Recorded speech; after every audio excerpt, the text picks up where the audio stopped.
Welcome to Cinemophile, where we bring you the best in independent, documentary, and foreign films, and we talk to the people who made them. I'm your host, Mike Caspar, and you can find out more about the program by going to cinemophilepod.com.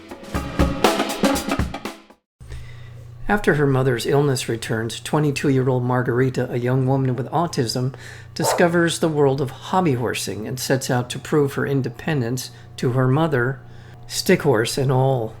The film is called Horsegirls, and just a beautiful ensemble cast that includes Gretchen Mol, Tony Hale, Jerod Haynes, and one of the lead actors, Lillian Carrier, who's joining us today, along with the writer and director, Lauren Meyering. To both of you, welcome to Cinemophile. Thank you. So happy to be here. Just great to have you both. There's so much about this film that really works so well. I think the ensemble acting, the cast that you were able to pull together, Lauren, in this film, as well as the way that the film calibrates the emotional heft that begins to become a core part of the film. I thought you did a wonderful job pulling on these different threads in order to affect the story and bring it home in such a powerful way. Let's talk a little bit about the inspiration behind Horsegirls. Where did it come from?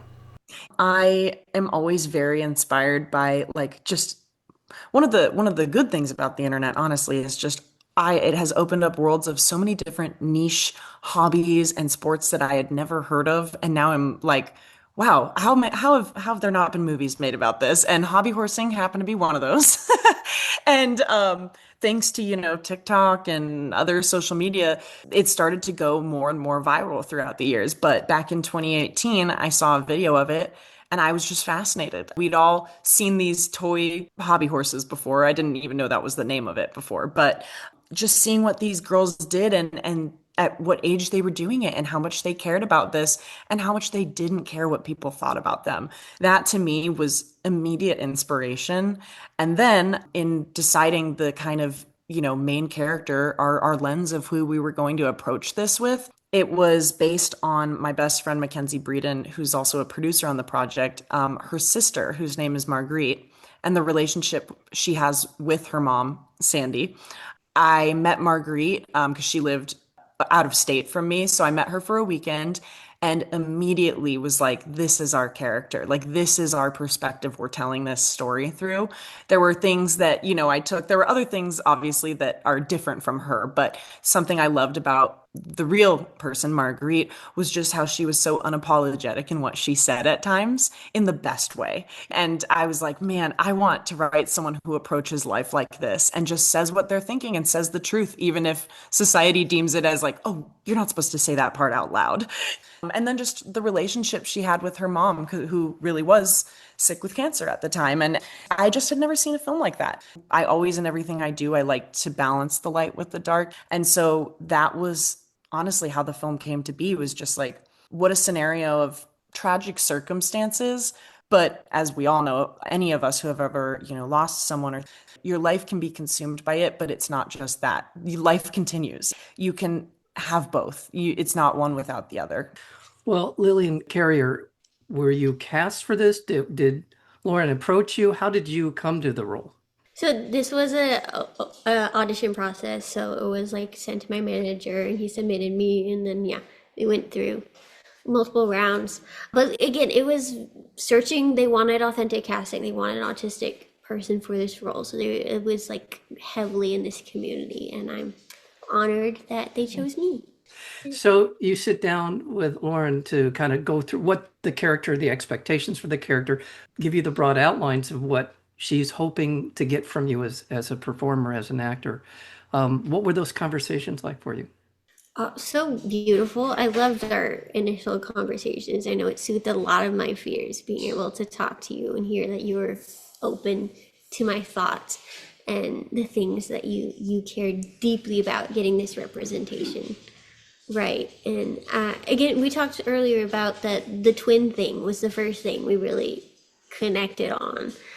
And then I was able to ask the questions, and she was able to tell me about Margarita as a person and introduce me later on. I think also you sent me the initial introduction was that you sent me an edit, a video, like a day in the life of Marguerite, and she's like, "These are the type of vibes I want," and Mhm. like that was really, really helpful for me to get a sense of her before actually meeting her as well.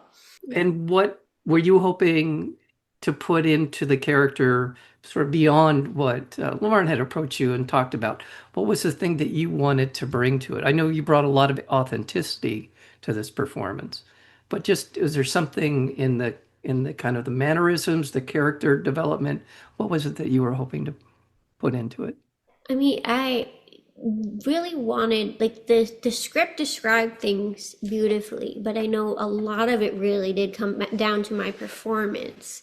And there was like a lot of discussions on like how to get that performance to show up when my mannerisms and facial expressions wouldn't be neurotypically norm and easy to like understand, and really talking about making sure that those emotions she's feeling are portrayed even if she's not showing them the same way other people would. And that, yeah, that was like really, really important and long discussions on how we were going to go about that and how much was on me as an actor, how much would we put on like, okay, if we just shoot it from this angle, you're good, right? And like, because there's a lot that can go into that I don't have to put in, but they did a lot where they were like, it's on Lillian to just make sure she nails it. You're going to look at a butterfly or it turned into leaves that are not there and imagine it, and I need to see your face of magic. I'm like, oh. Yes. Right. Well, go ahead. Yeah, so but I think it turned out pretty nice, and I think I it's think it got a came good out very reaction so far. It came out very well. Well, Lauren, Gretchen Mol, who plays Sandy, is beautiful, wonderful. I haven't seen her recently, and I thought she gave great performance. Yeah. And let's talk a little bit about Gretchen and her role in all of this. I was so, first of all, so grateful and honored to have her and work with her.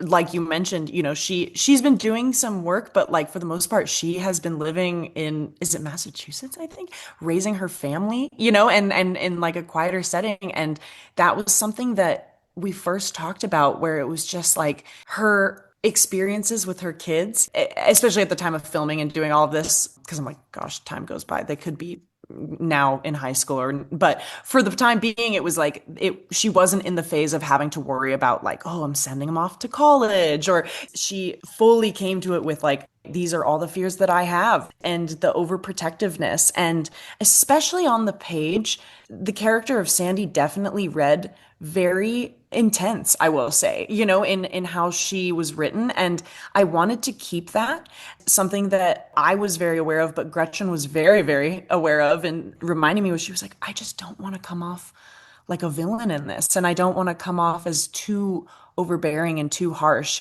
And that was probably like the biggest conversations we had. And I was so happy she said it too, because I was like, we want to walk that line of the reality of being in that space of coming from this mom of like, this is a different situation. She doesn't have her dad or siblings to help if she does, and or when she does pass. And just the fears that surround that, and trying to be brave in your own way of letting go. The thing about her is she's just so kind, and she's so empathetic, that I felt like by casting her specifically, it was able to maintain the perfect balance of what I wanted, and that like the lines that were written that were overbearing and harsh, but performed in such a way with specifically just how Gretchen performs, and she just has so much kindness and emotion in her eyes, to where you're just like, you saw that depth. This is all coming from a place of love, even if it might be being interpreted as too much and too overbearing. It was purely coming from a place of absolute love for her daughter. And so I think casting her as Sandy was just one of the best decisions and opportunities we could have ever had. Yeah, and I think you said it beautifully. Her face, she has a very expressive face, and you mentioned her Yeah. eyes. You can really Yeah. get a lot from that. You can get the intensity, you can get the love in that, just in the way she's able to portray it. And with her face, she does a great job. Yeah. And there's obviously great love between mother and daughter. We see that. And one of the other things that I really thought was the strength of the film, by the way, we're talking about the film Horsegirls, and it's coming out in theaters on July 17th, so be looking for it. an amazing run on the film festival circuit. It premiered at Tribeca, which won a number of grand jury award prizes as well as audience awards for not only for the film but for Lillian's performance and others in the film. So congratulations on those awards. But it really is a film that, as it progresses, as it moves forward, it pulls you more and more into the relationships, certainly the mother-daughter relationships, but this level of empathy that you're talking about. And I think one of the reasons that that feels so complete by the time we get to the end of the film is we see different aspects. We see the things she wants to do as the horse girl. We see her at work. We see her in relationships with other people in the film. And that is really the secret sauce in all of this, is all of the different storylines you're able to keep in motion here. And all of them are credible. Yeah, it's beautifully done. Just a very, yeah. It was such a fun world to craft too. It's like, it's so fun when you get to come up with the ideas. I'm like, rather than being like, oh, she'll work in a grocery store, I'm like, what if it's a Halloween store? Like it's just like Right. the fun you get to have when creating this. And so thank you for pointing out those other storylines, because those I just felt like completed her journey so well. Yeah, and this speaks also to Lillian's portrayal of Margarita, in that we get a chance to spend time with her in training for the big event, and a wonderful portrayal by Jerod Haynes as the coach of the squad. I just thought his performance, as well as Iqbal Thiba, who plays the toy store manager, they were just fantastic. Such a beautifully rendered performance on both of their parts.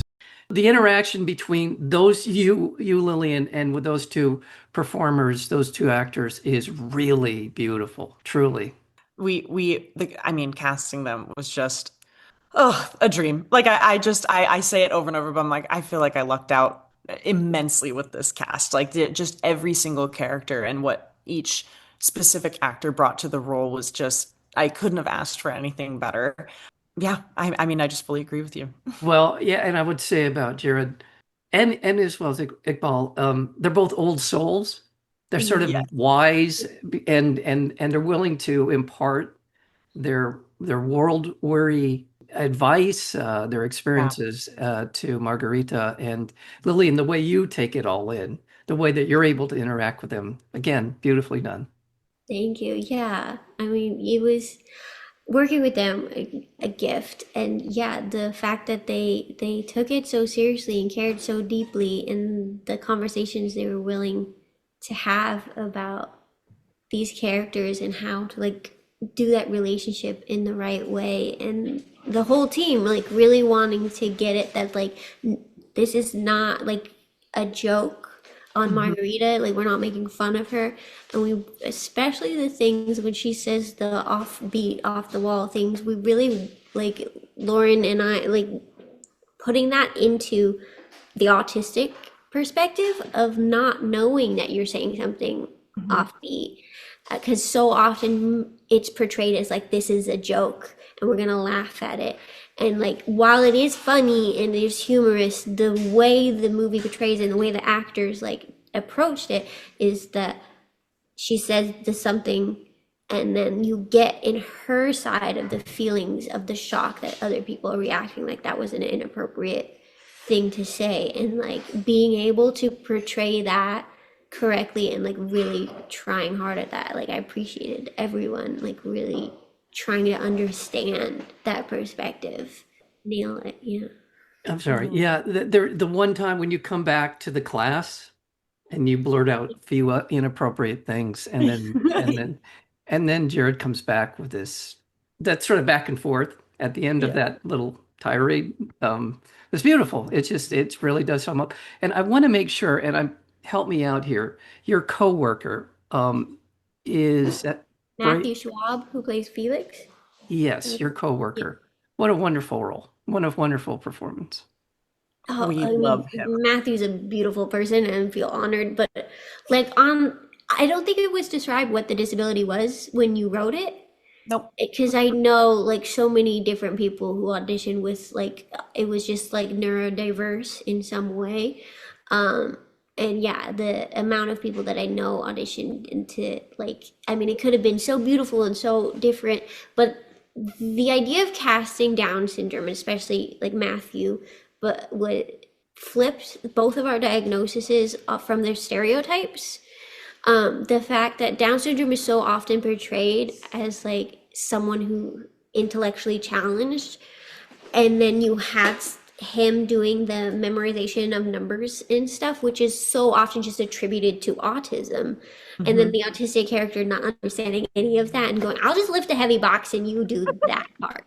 Like that to me was so beautiful to have a representation where we're like, we're people, okay? The stereotype of us being like good at math and them just being a silly, goofy smile is not always true. Right? He can be the intellectual and I can be the silly, goofy smile. Like we're people and you have to get to know us. And so that dynamic in that casting, I think, made those moments even more special. Well, congratulations to both of you and to all concerned. It's just a beautiful film, and it really does pull you in. That's the thing. Being a hardened soul that I am, and watching all these documentaries all the time, but it does. It just allow this film to kind of wash over you, pull you into the story. You've got a great production team. I just noticed that Alix Madigan, who was also part of Winter's Bone, you've got some terrific people. The Truffle Hunters. These are some of my favorite films I'm looking at here as far as your production team is concerned. Yeah. So congratulations on your work here. The film is called Horsegirls, and we've been speaking with the director and writer Lauren Meyering, as well as the lead actor in the film, Lillian Carrier. All the best with this film. I'm sure you're going to have a very enjoyable ride with this from start to finish. So thank you very much. Thank you. So nice to meet you. Nice meeting you as well. Thank you very much. You have been listening to Cinemaphile with Mike Kaspar, the place where you will hear from the best in independent documentary and foreign filmmakers. Please check out our previous interviews as well as upcoming interviews and special programming by going to cinemaphilepod.com. We are also available on Apple Podcasts, Spotify, and YouTube, searchable under Cinemaphile with Mike Kaspar. Until next time, thank you for listening.